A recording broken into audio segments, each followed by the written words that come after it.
a moment of silence, please. Moment of silence.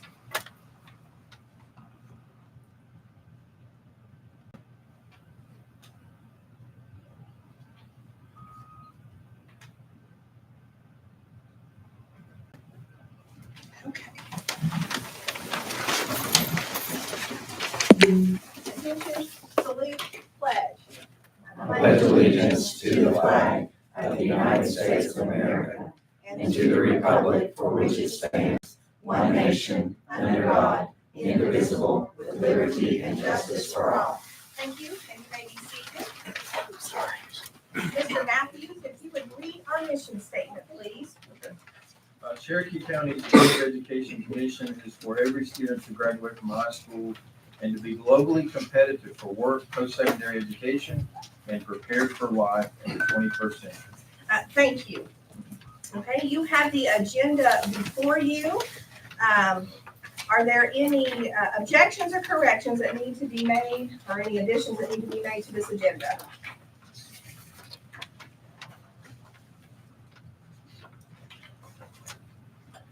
Okay, hearing none, the agenda stands. You also have before you meeting minutes from the regular school board meeting on March the 12th, as well as our specially called meeting the same day. Are there any corrections or objections to these minutes that need to be made?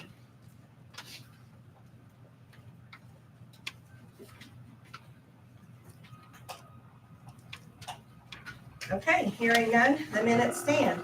That brings us to public comment. Mr. Chapman, do we have anybody for public comment tonight? No one signed up to be that, Chair.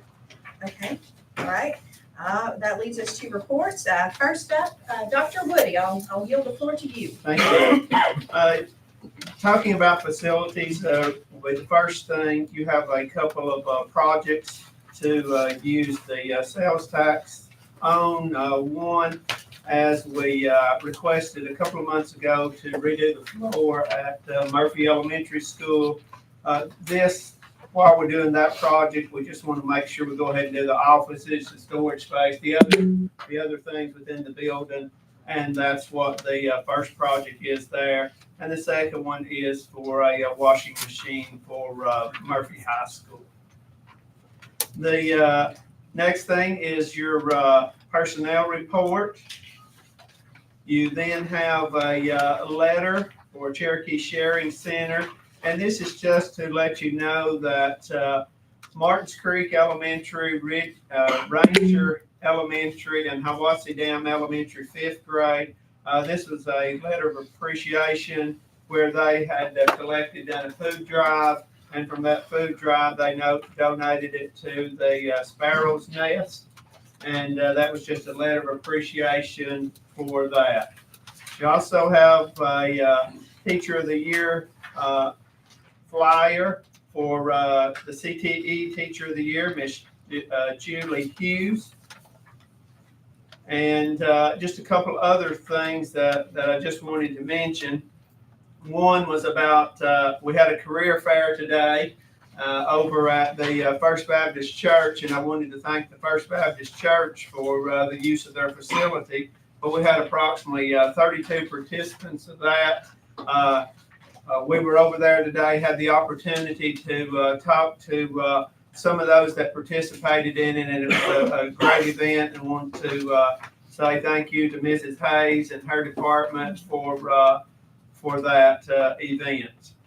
We also, the Friday before spring break, had Farm Day. Our third graders from across the county were able to participate in that. It was down where the maintenance department was at. Farm Bureau was a major sponsor of that, getting it together, and also wanting to thank Phil and Pam Presley for all the efforts that they put in on pulling that together. Wanted to mention to you that the Cherokee County Schools Nutrition Department received a grant for $48,254 for breakfast kiosks, and those will go at every school. Those kiosks will allow for second chance breakfast as well as grab and go breakfast. And then The school nutrition department also received a No Kid Hungry grant, which will allow them to have an interim position for feeding this summer. And that concludes my report. Thank you, Dr. Woody. So you've heard Dr. Woody's report. At this time, I'd ask for a roll call vote. Survey a motion. Oh, sorry. I need a motion and a second to approve Dr. Woody's. All right, Mr. Coleman, do I have a second? Mr. Murphy? Okay. Mr. Coleman, any discussion? Mr. Murphy, any discussion? Okay. Fellow board members, any discussion? Okay. Roll call vote. Mr. Matthews? Aye. Mr. Murphy? Mr. Coleman? Aye. Mrs. Gaddis? Aye. Mr. Taven? Aye. Mrs. Rayburn? Aye. All right, moving right along. Finance officer's report, so I'll yield the floor to Ms. Hatts. Thank you, Madam Chair. In your packets, we have a budget request for 4 of our funds, our state public school fund, federal programs fund, capital projects fund, and our grants, donations, and reimbursements fund. Driving your state public school fund reimbursement is a little bit of the delayed allotments that we have been working on for DPI. In PRC 001, the NCBPS sure up, just as a reminder to the board, we do estimates on that at the end of the year. They make those adjustments, whether it's up or down. So we were extremely close on that. So that's a good indicator that we are monitoring that very closely. PRC 040, that is that school safety grant. They finally gave us the allocation of that award that we had previously discussed our receipt of. For the first time that they are now starting to piecemeal our transportation allotment to us, so they are now giving it back to us at 100%. PRC 66, this is our TA to teacher tuition reimbursement program. Just as a reminder, anyone that's interested in that, we do have special funding from legislation where we can aid them in their endeavors there. The last 2 is PRC 087. They, for the first time again with transportation, they're now pulling out that stop arm allotment grant from the transportation allotment. So we will see that separately as we are awarded that for our yellow buses. And the last one is just additional funding that came into our textbook and digital resources for that Indian gaming allotment. In our federal programs funds, we've really worked very hard this year with our federal programs funding, predominantly because there has been a lot of turnover at DPI and those have had to be recalculated a number of times. So please do not be alarmed at the number or those going up or down. That's just because that they have had to do some recalculations on their end to give us those datas. You do have some descriptions there that's hit a number of our PRCs.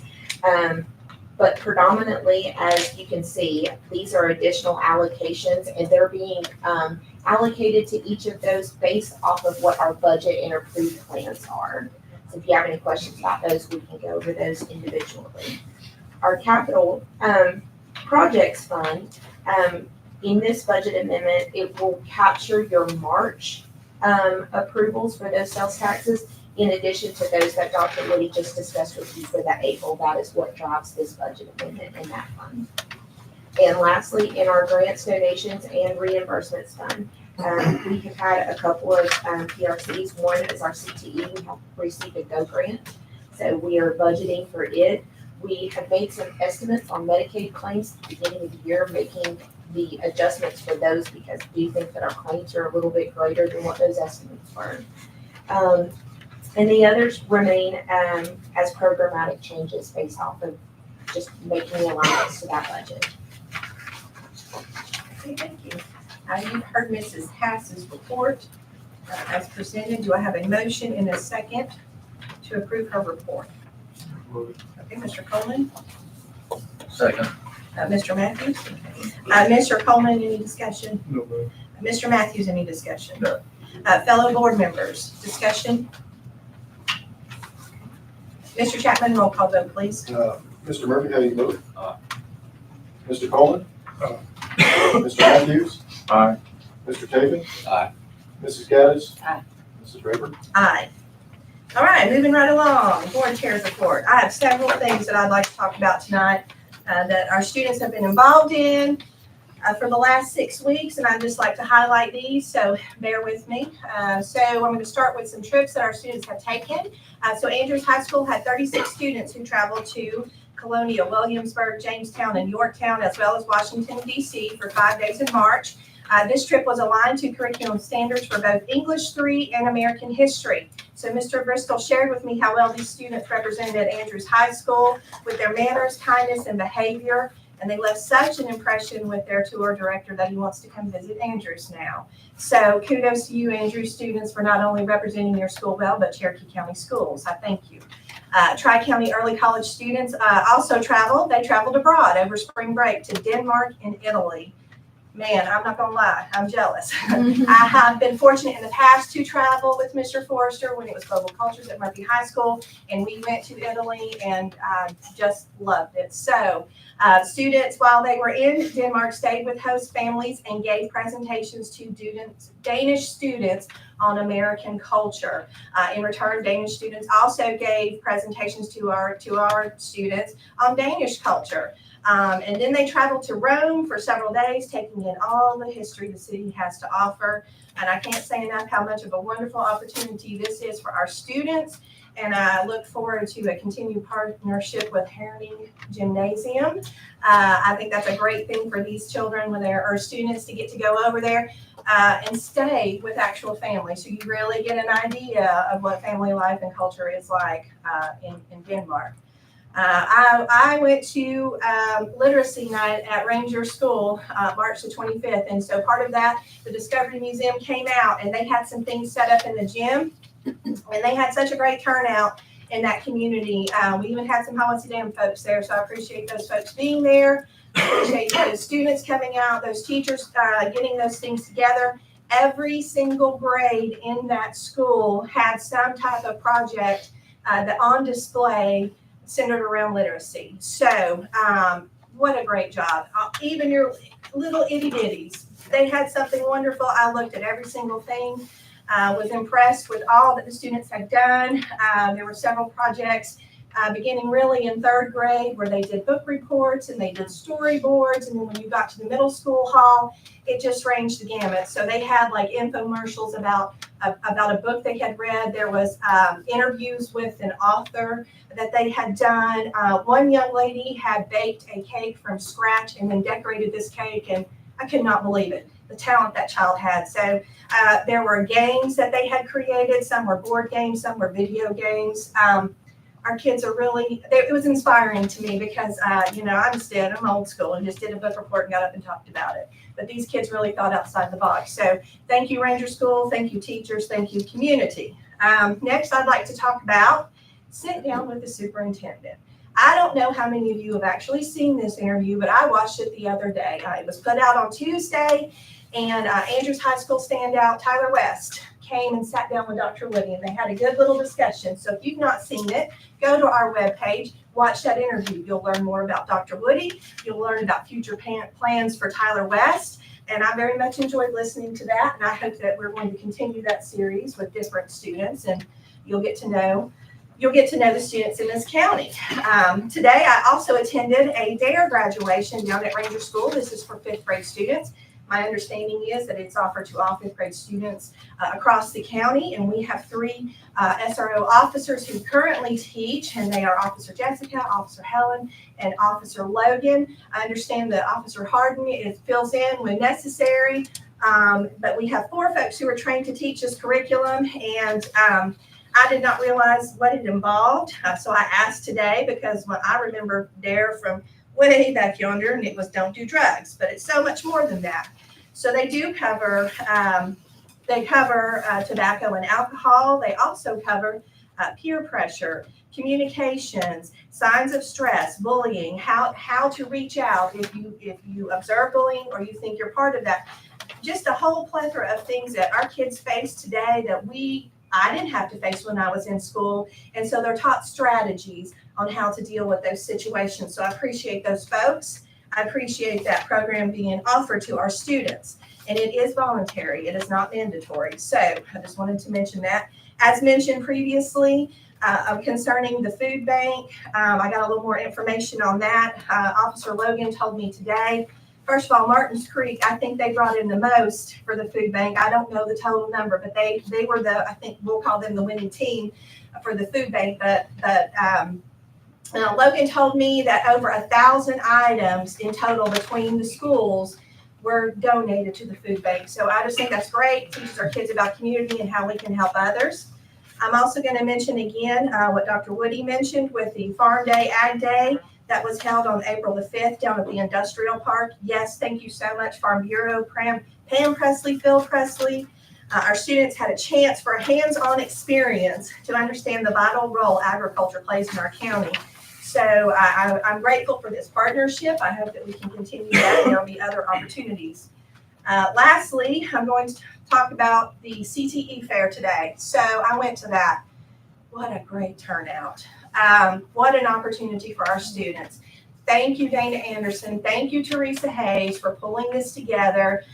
There were so many folks that were there today to offer things to our students, to show them what was available to them. And they range from just anything and everything. I'm looking down this list, and then what I saw, you had law enforcement, you had EMS, you had SBI, you had North Carolina Forest Service, you had some folks from the Murphy's Assisted Living, Murphy Rehab, you had them there. You had Aegis there. We had the Scout there. Some kids who want to talk about journalism, want to find out about that field, they were there. We also had, there's so many, I cannot think of them right now because they're just all running together, but so many people who were willing to come out to tell students about what's out there for them, that this is something that I would like to see the school system continue. I would like to see it grow where we have even more students who take part of this opportunity. I appreciate the ones who came today, but I would like to see increased student presence. I know there's some things in place maybe that they're going to think about next year, as far as possibly opening it up to the community as well, because what a resource that was to have all those folks inside that building at Murphy First Baptist, as well as out in the parking lot. And then I'd just like to thank certain folks who donated to this cause today, and that would be Julie's Place, the Sweet Tooth, Frank's Hot Dogs, and Burger Basket. I also know Zach Lovingood brought by pizzas for the folks who were there. So thank you so much for taking such an interest in our students and showing them what's available to them. And then we've got, last thing, Skills USA. We've got a competition coming up next week, is my understanding, that we have some groups traveling to Greensboro, North Carolina, Hiwassee Dam and Andrews. They'll be competing, and I know that HOSA went back maybe around spring break or right before spring break, went to a leadership conference. So so many things that our students have access to, that have been involved in, that have, I'm thankful. I'm thankful for the people who put this together. I'm thankful for these students being able to participate in this. So kudos. Thank you all. Thank you. Okay, moving right along. New business. First up under new business is Marble School property. I'll turn that over to you. What are we doing with this? That would be fine, or we can open up for a discussion on we surplus the property to the county. The county has given the property back to us. And so now it's for us to determine what we would like to do with that property, whether you would like for me to give me the authority to move forward to sell it. That's open for discussion right now. So I'll just open up the floor for any discussion about it. I move we sell. Thoughts? What do the rest of you think? What would you like to do? I thought to sell and use that money to fix some of our other problems. So is that a motion? Well, sure thing. I'll make a motion. We allow Dr. Woody to begin the process to sell this property, this surplus property. There is a resolution in the package. Yes, and if that's what we call it, I can mention that. If you want, since it's starting that way, there is a resolution, and this is similar to what has been used in the past. If this is the direction you want to go, this would be a resolution that we would use moving forward with the sale of the property. And let me, while we're discussing it, I'm gonna yield to Mr. Higgs in just Sure. a moment Yeah, so that'd be that, he can explain how in the past, the processes work with up bids and different things like that. So if you don't mind mentioning that, Mr. Higgs. Sure, and I'll let Gunny and Miss Hess jump into it if I miss a step here.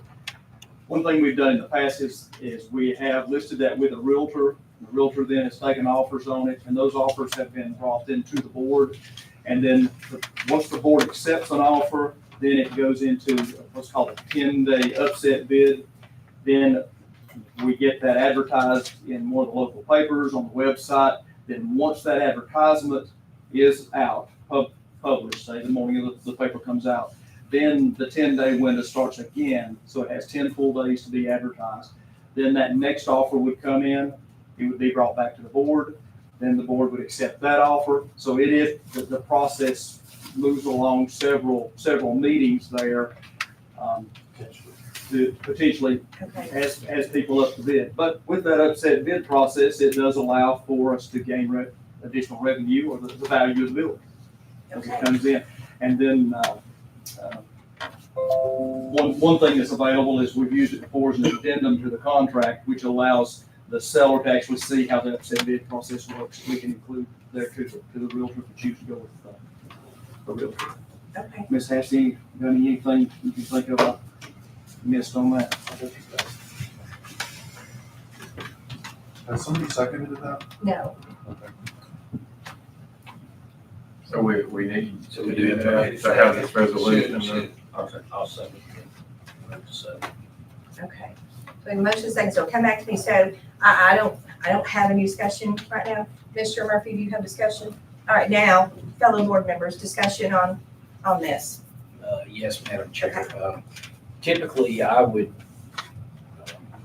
be totally fine with selling the property. We have sold the old Marks Creek property, and I don't think we should just be hanging on to property. We got a lot of needs for our other buildings, so I totally understand we sell this property. That's money that we can put to good use instead of a building sitting there. But in this particular case, I still think I've voiced this before. I think it would make a great central office. I know it's not as centrally located as this building, but we don't own this building. The county owns this building. Our maintenance department is all the way in Ranger. We don't own that either. That's on county property. The commissioners, at least one commissioner, has expressed interest in getting us out of there. I think there was sort of a threat, we need to clean it up, or they're gonna make us move, we clean that up.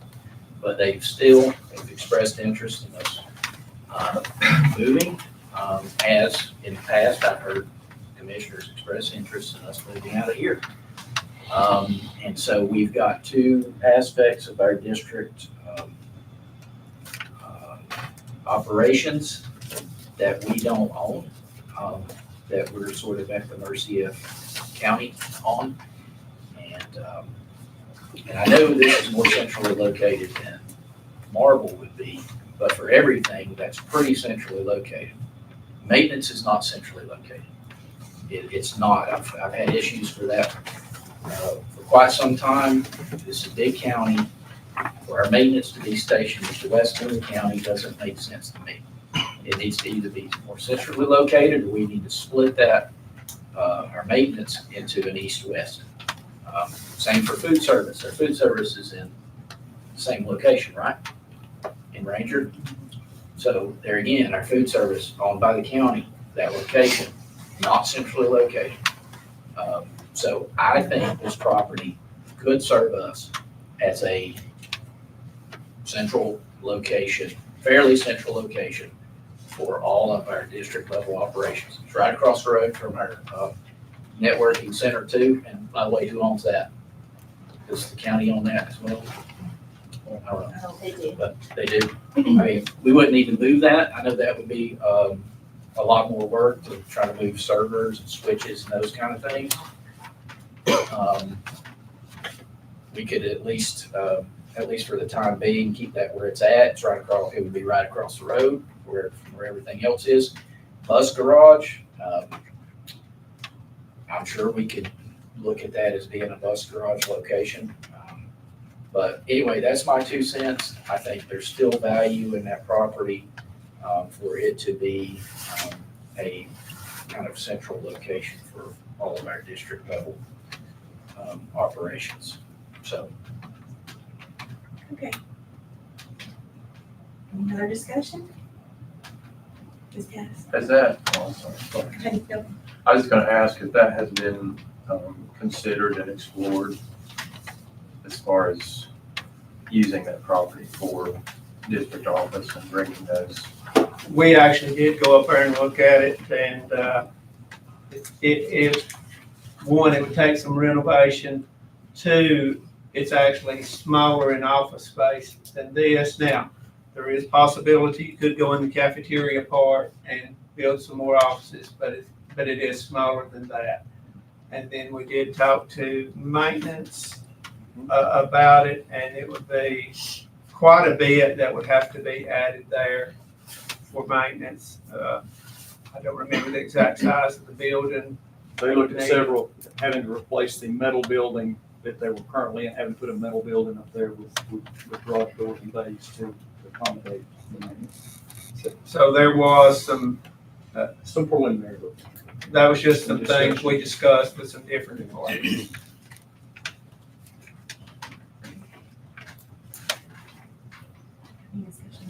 I was just wondering if there was a valid reason to keep it and not sell it.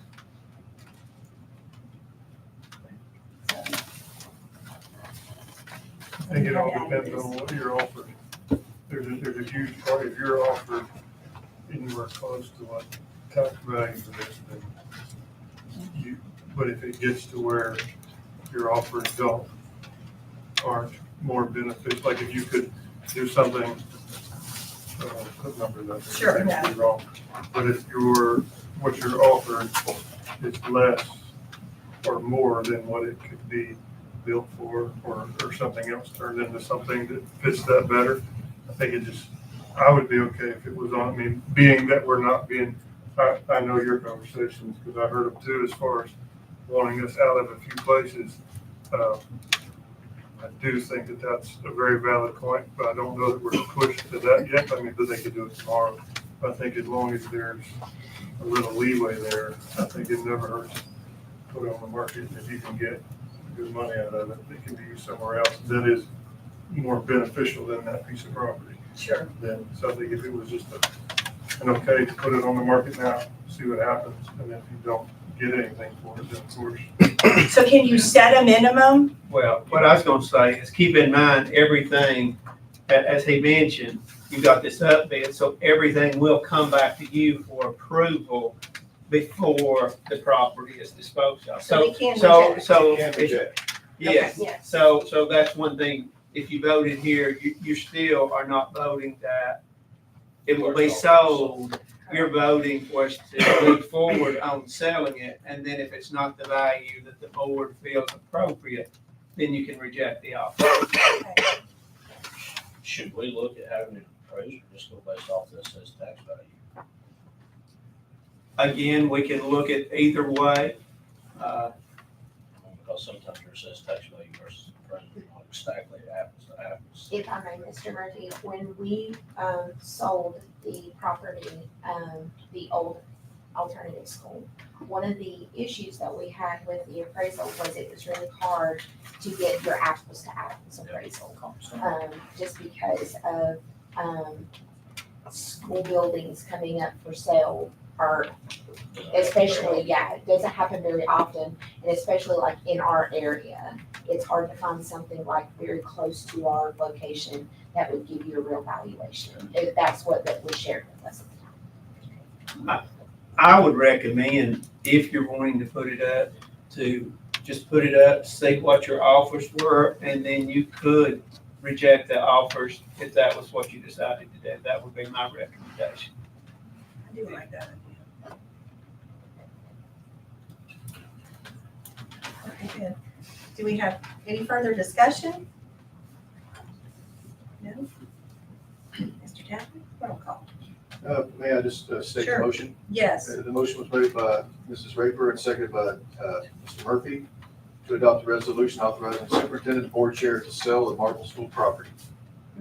May I modify that? I apologize, Mr. Chapman. The board, back in September, has already made that motion on September the 21st. We've also already signed the resolution on that date as well. That was the resolution that you're looking at. This one Yes. also states that It it does. was offered to the county and they Oh, I refused see, it. yeah. Right. Yeah. Yes. Yeah, It's just a continuation of that motion that captures that action. this one that was signed makes the declaration, and it does also authorize the superintendent to offer and sell the property following the county commissioner as well. But I mean, if that's what you want the motion to be, I was just saying, the resolution that you currently signed already gives that authority. You're making the motion to tell him to move forward. You do not have to So have the do I need to resolution. just modify and tell him to make my motion to move forward? Well, you sure you can do that if you want to? I'll do whatever needs to be done. That's fine. But you're saying that resolution covers that. When y'all sign this resolution at that time, that is your legal channel. First, it has to be offered to the county commissioners. Right. And then, And the only difference- yeah, The difference in this resolution and that one is that this one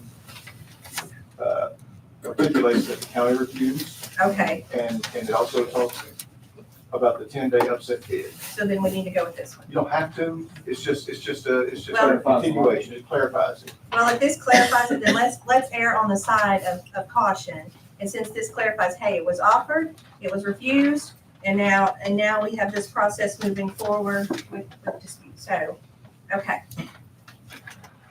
Okay, that's back to you. all right, I'm sorry. No worries. Mr. Coleman, how do you vote? Mr. Matthews? Aye. Mr. Tatum? No. Mrs. Gaddis? Aye. Mr. Murphy? Mrs. Raper? Aye. Okay.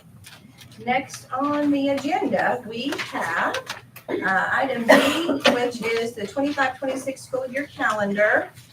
So you have that ahead of you. Let me go over this. You've seen this. I need a motion and a second to approve the 25-26 school year calendar.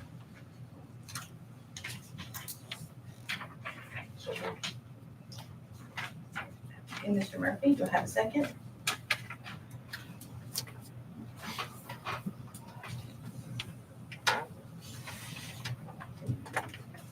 I'll second. Okay. Mr. Murphy, any discussion? Mr. Matthews, any discussion? No. Fellow board members, discussion on the 25-26 school year calendar. Can I ask Ruby a question? Sure. Ruby, when I talked to you about the calendar and the 2 full workday weeks at the beginning, when did you say we could possibly get an amendment or whatever to start early, not next year, right? It'd be the following year? Well, we would have to meet the qualifications for a waiver, Right. but I don't think that's going to occur because it has to happen in so many years following the rule. Without going against state law, there would be no way for us to start earlier than the Monday closest to the 26th of August. And that would be something that the board would have to discuss. It's just a lot of work days beginning the school year. Yes, I understand that. Okay. Is there any other discussion? Madam Chair, I would Yes. wonder, how are there districts around us that have already approved this far out? So like for spring break, it looks like spring break is, I see it.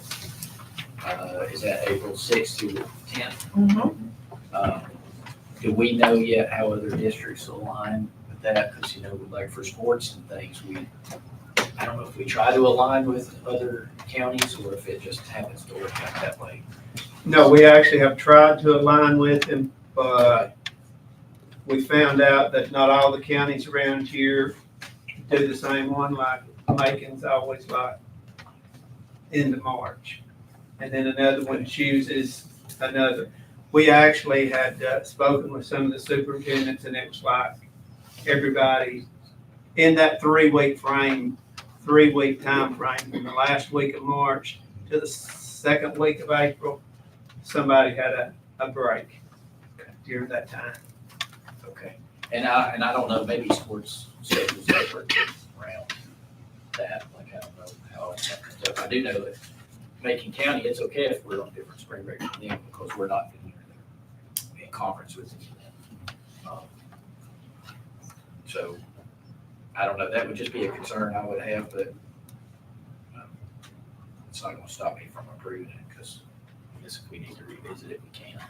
But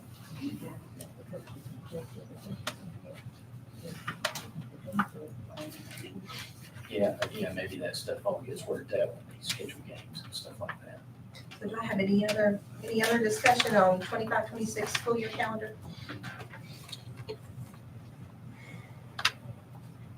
All right. All right, regular vote. So all in favor of approving the 25-26 school year calendar as presented, say aye. Aye. Any opposed by the same sign? Okay. School calendar approved. Next on the list is the amendment for the 24-25 school year calendar. Jog my memory on this, Okay. Dr. Webby. Basically what, if you'll notice on the next year's calendar, the 24-25, there was 4 days that were off in February. Yeah. One being a half day.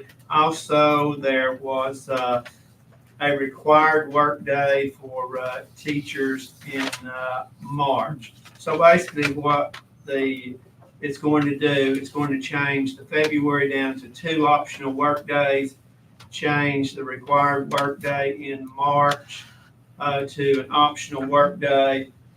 And then at the end of the school year, that will be 5 required work days instead of 2 of them being optional for staff. And one thing that's going to help with will be testing that needs to be done with ESSER going away.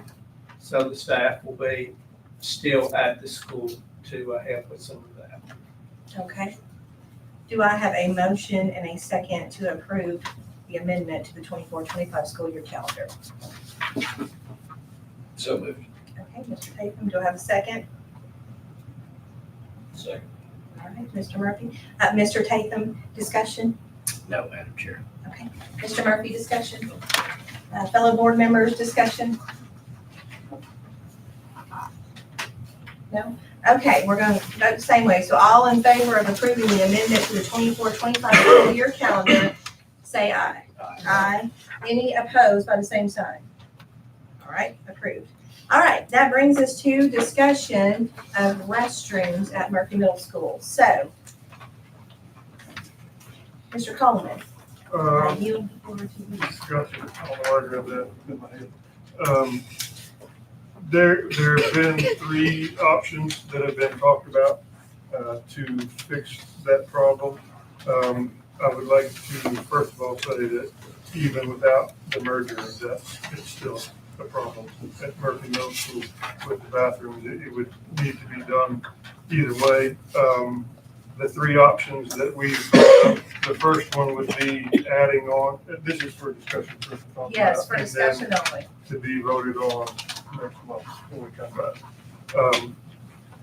The first option would be to add more toilets and urinals, basically extending the current bathroom that's there as well as the janitorial, because it would go into that room and adding on to that. That's an option that's been brought up. I'll give my quick opinion on that. I worked there as SRO for 2 years. That is the shortest hallway in the school. It also leads to the cafeteria as well as the gym. And it's an absolute cluster right there all the time in normal school hours, but even more when they have PE that they have to change for, as well as when they have away sporting events. It's a mess right there. So that is an option. But that's my 2 cents on that one. The second option would be to go out of the 8th grade hall, which is the hallway that leads towards like where the white school buses are parked on the hill there. There's a area a grassy area outside that door that I believe would easily fit boys and girls bathrooms and possibly a classroom over there or some form of a dressing room. And we would also need to leave an access out of that because if I'm not mistaken, that is it's an emergency lane for something happening. I think it's actually the handicap one maybe. But, so that's option 2. Option 3 would be, and as far as option 2, what that really helps is those 2 bathrooms are basically on opposite ends of the school. So you could do it to where when you have games and stuff like that, certain groups go there and use that bathroom versus the other, and use the other one as well. So that's option 2. Option 3 would be, a couple of months ago, I did a drawing of extending the gymnasium. So if you've ever been down that hallway, you come down to the end of the hallway and the gym is on your left. There's like a portico or a little foyer there. You would basically extend the gym. It would be 20 feet deep, 74 feet long, which would extend it out to the yellow line on the car riders now. There is a few parking spots on the other end of that would be taken up to be used for the second car rider line. But the teachers and faculty that I talked to there said they would gladly give up their parking spots to have this addition put on. You would basically go out to where the portico is now. There would be a door system on your left that would go in, and it would be full weight room, coach's office, boys and girls bathrooms with boys and girls dressing rooms, as well as another just an open room for like the opposing teams when they come and play there, or for film sessions or whatever you want to do. I personally like that idea the best because it, again, this is a whole other big thing, depending on our long-term goal. If we still use the area where Murphy High School sits now as Murphy High School and use the middle school as part of that, you would be well ahead, because that could turn into all your JV facilities and things like that later on down the road. I would propose that when we send this to the county, to do it as 2 options. I don't think the first option is a very good one.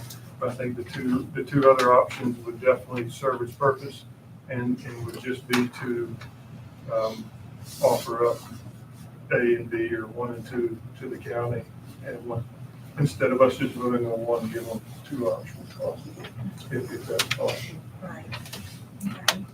Dr. Reed, do you have anything to add to that? No, the down the hall, as you said, would work much better than the, I think you called it option 1, where we did discuss earlier about putting them all. I think it's going to be like 10 stalls that were going to be in both. I have talked with Mr. Klontz. We've actually gone and looked at the situation, and I have to agree. If we're going to do something, it probably would be better to maybe do the one at the 8th grade, out the 8th grade. Probably could get, I think it was 4, maybe within that area, and don't hold me to this, 4 to 6, a couple of sinks and maybe 4 toilets or something like that within each restroom area. So it'll be a lot less congestion if you went that direction.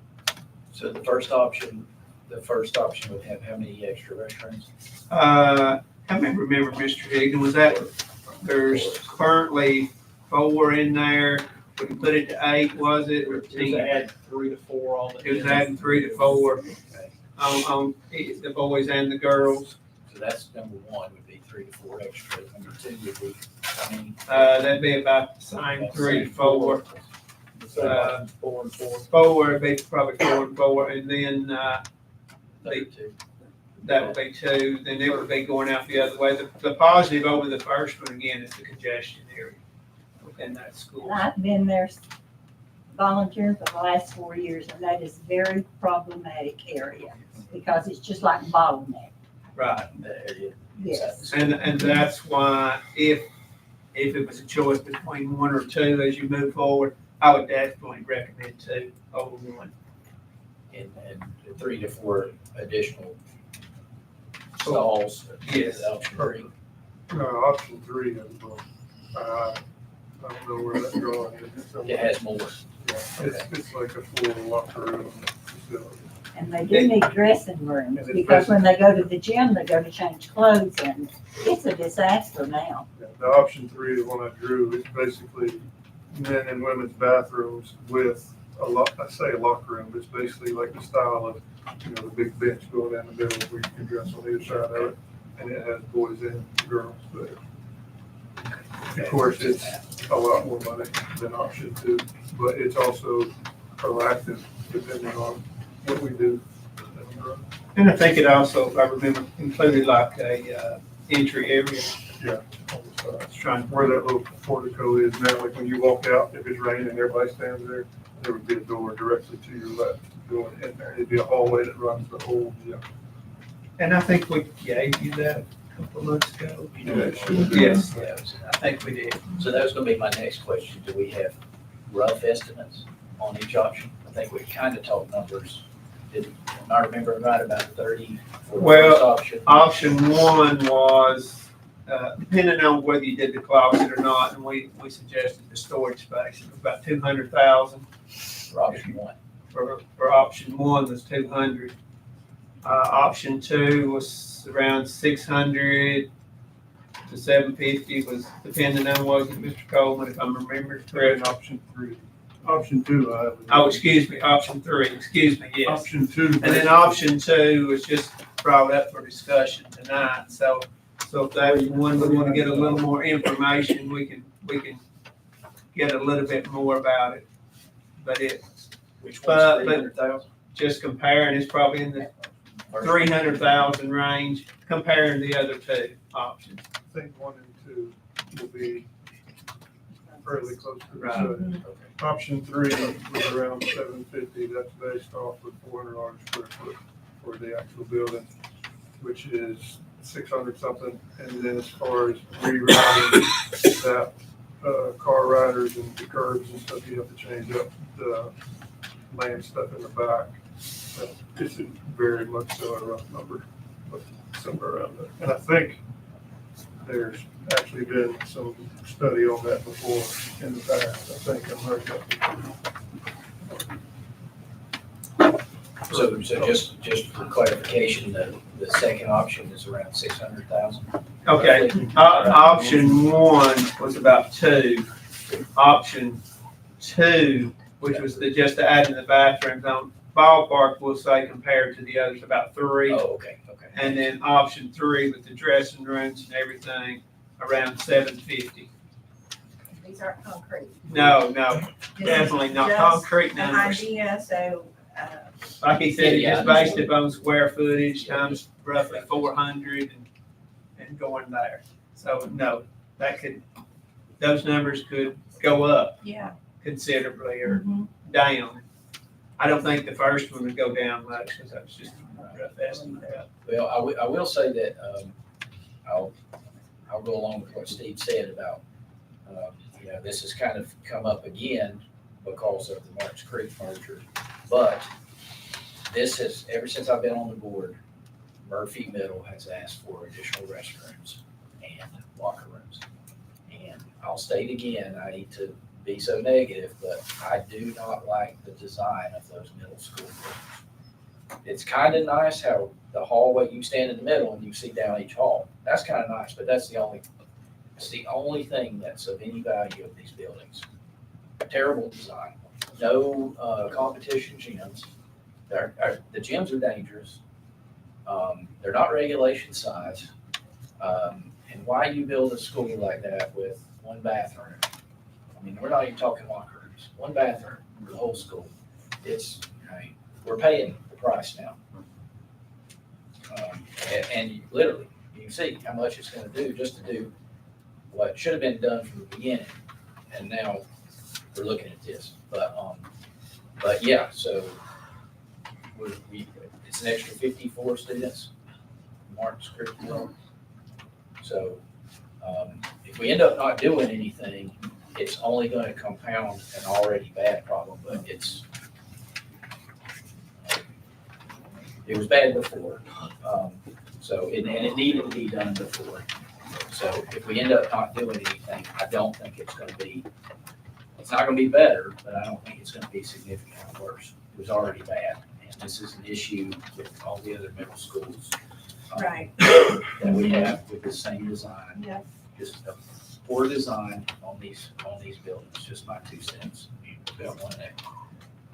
The roof was never even put on right. But once again, we're having to pay the price for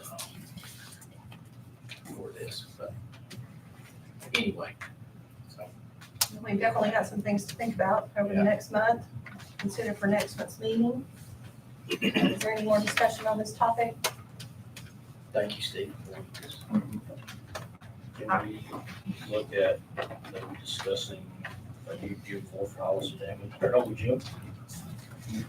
I mean, for the next meeting, just something to be, for people to be thinking about, because that's gonna have middle school kids that play a lot faster pace. I mean, because you talked about Murphy and Jim not being safe, it just made me think of that. That old gym floor's not safe. It hasn't been redone in probably 30 years. Where do they play the middle school games now? Ranger. So I would assume that we would go to Hoboken High School gym and play since that's already there. Well, it depends on your schedule conflicts. Well, guess what? High school can practice in Little Gym. Yeah. So, So something, we already kind of made steps this past year to kind of do that, some of that stuff. And there was some adjustments with that, but yeah, I'm okay with redoing that floor. I think whatever facility we have, whether it's a gym, whether it's a school, it needs to, if we're gonna keep a school open, it needs to be in the best shape we can keep it. But at the same time, we shouldn't be playing on these gym floors for middle school. They didn't even play it at the high school. I just think there's more room for spectators, and you have a concession stand, and you have bathrooms up top that can accommodate. That's my thought. Yeah, mine too, and that's the nicest gym we got in the county. Wassy Dams, I think, I guess it's all personal preference, kind of biased for the Andrews gym. It's a nice gym, but why wouldn't you buy it? And, well, our middle school played in there, how was it? The Drew War fan, Yeah, see, And you have, yeah, you usually gotta play for a them. big gym, the kids probably like, I'm playing on the high school gym. and they made more money. I mean, I'm not saying that to say we don't do it. No, I'm okay with no, doing it, right. but that's just a side thing, I think they should be playing middle school game, high school game. I agree. Better. Okay. Okay, with that brings us down to the announcement of our next meeting. So our next regularly scheduled board meeting will be Thursday, May 16th at 5:30. Now, in addition to that, our fiscal year 25 budget will be presented to the county commissioners on Wednesday, May 15th at 6:30 p.m. at the county courthouse. And then we also have a note for our June regular board meeting. That will be held on June the 28th, beginning at 10 a.m. here at central office. And so I just want to make a comment. The reason that our June meeting is pushed in is because we're always waiting on budget things to come down to figure out where we need to go. So that one will be held at the end of the month at 10 o'clock in the morning. So I will start with final comments. Mr. Tatum, do you have any final comments tonight? Yes, Madam Chair. I'd just like to say real quick that, we've had some discussions about students with cell phones and those kind of things. And I know that's been controversial. And I believe, correct me if I'm wrong, that we said we was gonna, get some feedback from the schools and then come back to that. I would hope we revisit that. I will say that I can see both sides of that argument, but I have received some feedback from at least one teacher that said they were in full support of some type of cell phone ban or limitations, kind of in line with what you're saying. They've said that it really affects the education of students. And so, that carries a lot of weight with me. That's all we're here is for the education of students. I'm not trying to make parents angry or put extra overburdens, regulations on people. But if we've got teachers, and that's what I hope we get eventually, some more feedback. I'm not saying make a decision based on one opinion, but if teachers are saying this is a problem in our schools, then I think we need to take a serious look at it. So, not saying either way whether I would support any type of ban or anything like that. I have talked about the Yonder device that Cherokee Central Middle School uses, and I'm still trying to find out how that's went for them, but I think maybe that might be a good kind of middle ground. Is something like that where we're not telling students they can't bring their phone, we're just saying they can't use it. I just think our society is becoming too dependent on technology, and I'm an IT guy, and I'm saying that. So I think it's a balance. Technology is valuable. It's useful in education. I just don't want to see us go too far. And when technology is negatively impacting education, we need to look at what we can do to help with that. So just saying that. The other thing real quick, something that's recently come to my attention is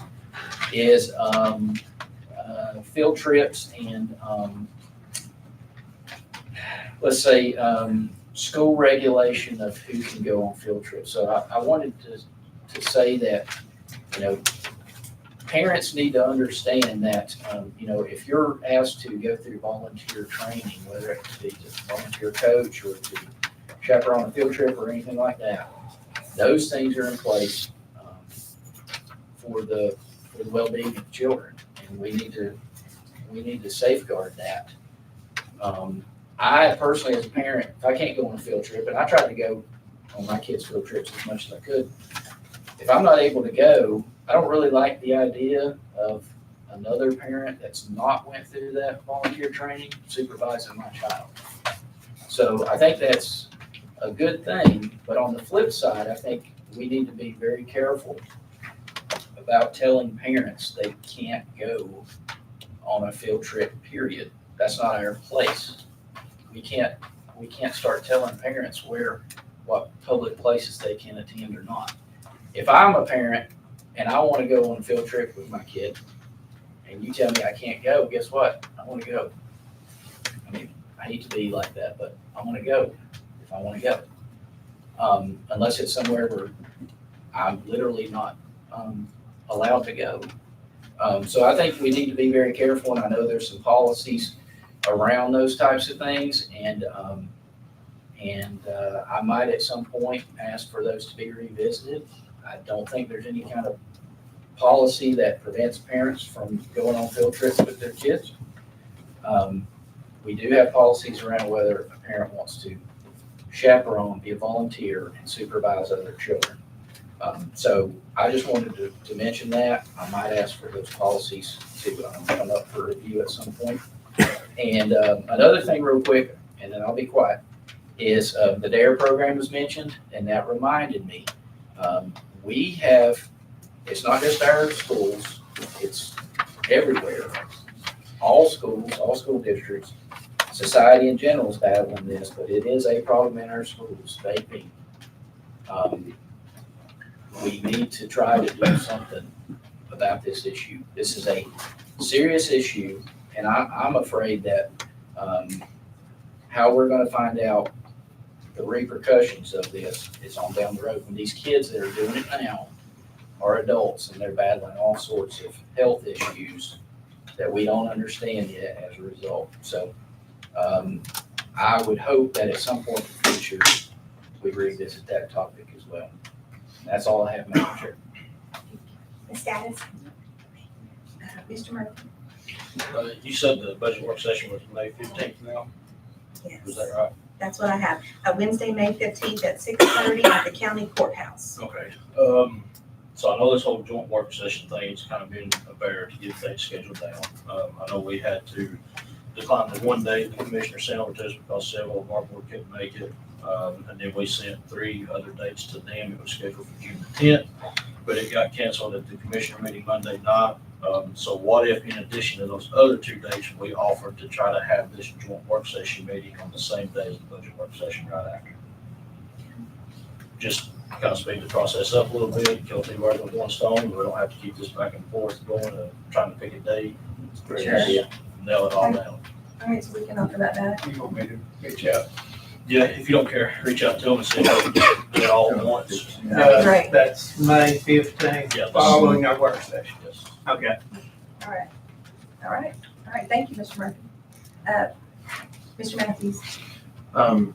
I would, one thing I wanted to mention, and other board members may be interested as well, but, and maybe Mr. Higgin can help with this, but, I wouldn't mind going through Marble School.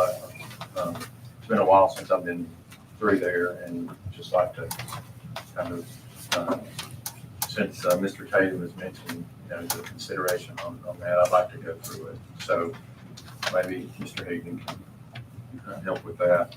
And I agree that you mentioned the cell phones, and I mentioned to Mr. Coleman before. I actually found a really good article, and I'll pull that again and see if I can share that with all the board members.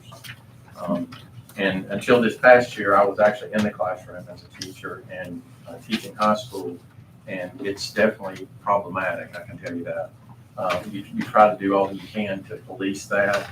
But I did learn very quickly if I tried to police that cell phone use, I really was unable to teach as I needed to. So there's definitely an issue with that. And just wanted to mention one other thing, as Mr. Tatum said about the field trip. It just crossed my mind when he was talking is there's lots of things that we definitely have to consider and keep in mind. I won't tell you which school, but several years ago, there was a pre-kindergarten teacher that took her group to on a field trip, and 2 parents, 2 women, got into a fist fight right outside the bus on that field trip. So that was kind of interesting. They were parents of some of the children on the bus. So there's lots of stuff that can happen. So. Thank you, Mr. Matthews. Mr. Coleman. To go to the cell phone thing, I pretty much said what I Yeah. think for that. And I think one way to do it would be to principals, however you would want to do it, to basically put a questionnaire. It doesn't have to be with their name on it, but to give it to all of your staff and just, one question would be something on the line of what percentage of all disciplinary actions can you relate somewhere down the line back to the phone? And just give every staff member the opportunity to comment on that. At first, I did think that my view would be agreed upon, but even like this week, I had a lot of phone calls about it, and I think that it would be a pretty big agreement that it's definitely an issue. I think that would help determine how we do it. Another thing that I'd like to talk about, as far as maybe even putting it on the agenda for next month's meeting as well, would be, for one, I think our long-term mission statement on our website is no longer true. I don't think we're moving in that direction at all. So I think, yes, so I think we need to remove that, but as well as removing it, again, if I'm not mistaken, I think the grant period of 25-26 is when we are eligible for that again. We do not need to waste any time not working on that. And I know we've talked many times, we haven't talked about it, but I think we need to be working through the process of coming to a plan, agreeing on it well before this county commissioner meeting, because I think any questions that we were asked about that, I think we need to be able to give answers. Not, I don't know, or we're still working on it. I think we need to have our decision made by then, as well as the day that we're able to put in for that next grant cycle. We need to be done with it and in the paper ready to go right then. Okay. Mr. Chapman, final comments? I have nothing right now. Dr. Lee, final comments? just leaves me, no, I agree, we need to update our plan. Now, and when we're talking long-term, that plan is 57 pages long, so I don't know that, that's a daunting task to have that accomplished by, if we're meeting with them on May 15th. But no, I agree, we need to have a plan in hand, and the county needs to have a plan in hand on their end. So a lot of things that we are faced with, or that we have to decide, or we have to make decisions on, lies in their hands. So, turn that back on then too. All right. That's all that I have, so I need a motion and a second to adjourn the meeting. Okay, all right. All in favor, say aye. Any opposed? Meeting adjourned. Thank you very much.